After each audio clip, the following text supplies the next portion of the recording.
Just going over the basic parts of a modern day snare. This is some of the hardware that we use. We've got this is called a torsion spring, which is a kill spring. You put these, and this is a coil spring. You can put these at the end of the cable so that when the animal gets caught in there, it will compress that spring and it holds the cable tighter than it would without it, and causes the animal to expire much more quickly. Those will go onto the end of a snare just like this, and stay there until the animal's caught. They're very effective, but I would not use those unless you're in a spot where there is definitely not going to be any pets around, because they can be very dangerous.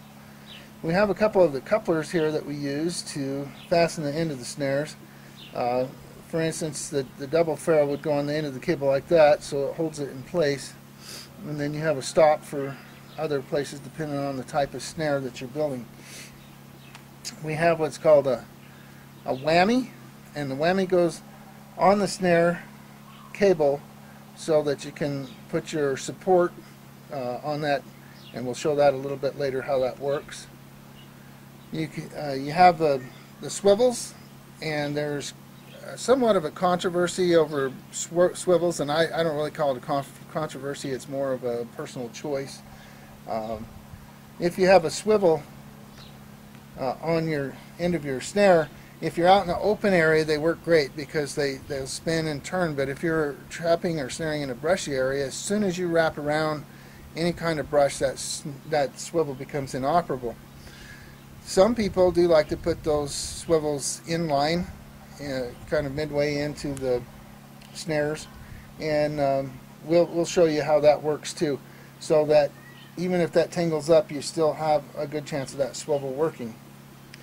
One of the things that a lot of states are requiring now is to use breakaways. We have these little devices here. This is called the S hook right here, and this is a J hook. They're just for different configurations of snaring equipment. And what they do is, when you catch an animal, a larger animal in that snare than what you're trying to catch, that will open up and it will let that animal out. For instance, if you're trapping out in the pasture and you catch a cow, that cow is going to be strong enough to open up that metal hook and let it out, but a fox or coyote's not going to be able to do that.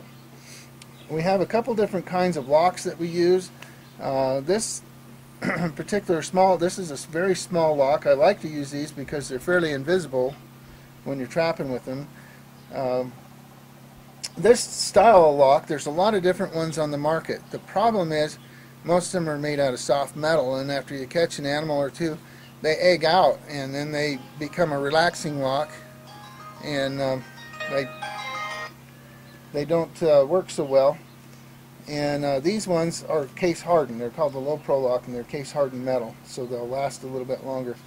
Here we have this is called a cam lock. If you look, this has an opposable thumb that'll come up and catch on that cable and keep it from slipping. And these are probably the most popular on the market. They do cost a little bit more money, but you can use them over and over and over again. I've never wore one of them out, and they're quite effective. The only thing about these is they're very shiny, and so if you're going to use them, it's good to put a little bit of paint on those so that it will color them up so they're not as visible.